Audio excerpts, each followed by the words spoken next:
Hey guys, welcome back to my new blog video में। और मैं एक बार फिर आ चुका हूं और यही कहना चाहता हूं दोस्तों कि कल की चिंता में आज की खुशियां ना खो जाएं कुछ इस कदर। तो ढूंढना कि आपके अंदर राम है कि रावण है। राम जिसके पास था वो पर्याप्त था और रावण जिसको प्राप्त था वो पर्याप्त नहीं था। बस ढूंढना रावण वो जिसको हमारे पंच कन्याओं में से मेरठ की सबसे पूजनीय सबसे सुंदर स्त्री मंदोदरी, माता मंदोदरी रावण की पत्नी थी। फिर भी वो जंगल में बंकल पहने हुए और भगवाधारी किसी तपस्वी की पत्नी को उठाकर लाया, उसे अपनी पत्नी बनाना चाहता था। तो मैं यही कहना चाहता हूँ कि राम के पास जो था वो पर्याप्त था और रावण के पास जो प्राप्त था वो पर्याप्त नहीं था। बस यही कहानी मैं उठाना चाहता हूँ रामायण से। और मैं दोस्तों यही बताना चाहता हूँ कि जब आखिरी दिन था युद्ध का और रावण मृत्यु गति को जब प्राप्त हुआ, धरती पर लेटा हुआ है, मंदोदरी को खबर लगी। मंदोदरी आई और विलाप करते हुए पूछी कि वो कहाँ गया जिसने मेरे पति को मारा है। लोगों ने कहा कि वहां बैठा है। मंदोदरी गई और भालू बंदर जो सैनिक थे वो मंदोदरी को रोकना चाहे, लेकिन देखें कि माता मंदोदरी आ रही है तो लोग हट गए।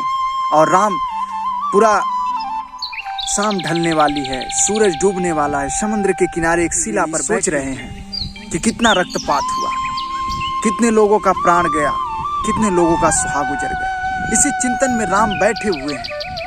ऐसा नहीं होना चाहिए। इसी चिंतन में बैठे हुए हैं तभी मंदोदरी पीछे की तरफ गई। राम ने देखा कि किसी स्त्री की छाया हमारे पैरों तक आई है। जो चिंताग्रस्त राम ने उठकर प्रणाम किया कि हे देवी, मैं आपको प्रणाम करता हूँ और इस निर्जन रण क्षेत्र में आप कौन हैं, किस लिए आई? माता मंदोदरी ने जवाब दिया कि हे राम, मैं दुर्भाग्यशाली रावण की पत्नी मंदोदरी हूँ। तो राम ने कहा कि क्षमा चाहता हूँ माते, आपका पति बहुत बलवान था। आपका पति जो था बहुत शक्तिशाली था, बहुत महाज्ञानी था। वो उच्च कुल में पैदा हुआ था, ब्रह्मा के कुल से पैदा हुआ था। लेकिन आपका पति अनीति कर रहा था, दुराचारी था, इसलिए मारना पड़ा। और मैं आपके शोक के लिए क्षमा चाहता हूं माते।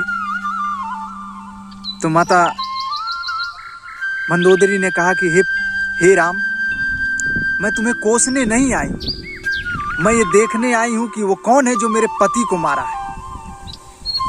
ऐसा क्या है जो उसमें है जो मेरे पति में नहीं, जिसने पूरे क्षेत्र पूरे धरा को ही जीत लिया था। यहां तक कि तेरे पूर्वज मानधाता को भी चुनौती दे दी थी और क्या बोलते हैं कि कुबेर का कॉलर पकड़कर नीचे उतार दिया था। ऐसे शक्तिशाली मेरे पति को कौन है जो हरा दिया, कौन है जो परास्त कर दिया, कौन है जो उसे मृत्यु लोक भेज दिया। बस यही मैं देखने आई थी।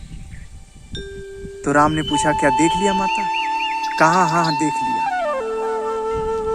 जो तुम में है राम, वो रावण में सब कुछ रहते हुए भी नहीं है। राम ने पूछा क्या?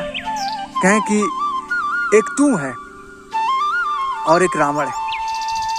रावण है जो कि इतनी सुंदर स्त्री उसके पास रहते हुए भी, सुदर्शना स्त्री उसके पास रहते हुए मैं फिर भी वो किसी बंकल पहनी हुई किसी तपस्वी की पत्नी को, जो बंकल पहनी हुई भगवाधारी कपड़े हुई पहनी हुई किसी तपस्वी की पत्नी को उठाकर लाया, उसे अपनी जो स्त्री को अपना पत्नी बनाना चाहता था। और एक तू है राम कि तेरे ऊपर एक परछाई किसी पराई स्त्री की गई, तू खड़ा हो गया और खड़ा होकर उसे प्रणाम किया।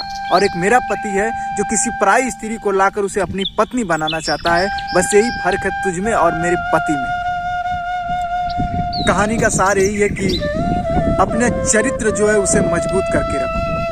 कदम कदम पर धोखे मिलेंगे आपके चरित्र को खराब करने के लिए, लेकिन जो अपने चरित्र को मजबूत कर लिया, अपने कर्मों को मजबूत कर लिया, तो स्वयं अपने आप को एक सिद्ध पुरुष का साबित कर सकता है। लेकिन बड़ा कठिन है, लेकिन अपने चरित्र पर कभी दाग मत लगने देना। ये कहानी का सार यही है।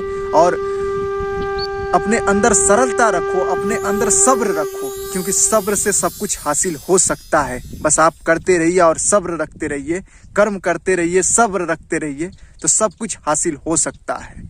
तो मिलेंगे अगली छोटी सी कहानी में। आपको जो भी पसंद आया होगा तो आप कमेंट बॉक्स में कमेंट करिएगा, और मिलेंगे अगली कहानी में एक नई कहानी के साथ, एक नई दिशा के साथ। तब तक के दोस्तों, राधे राधे, जय श्री राम।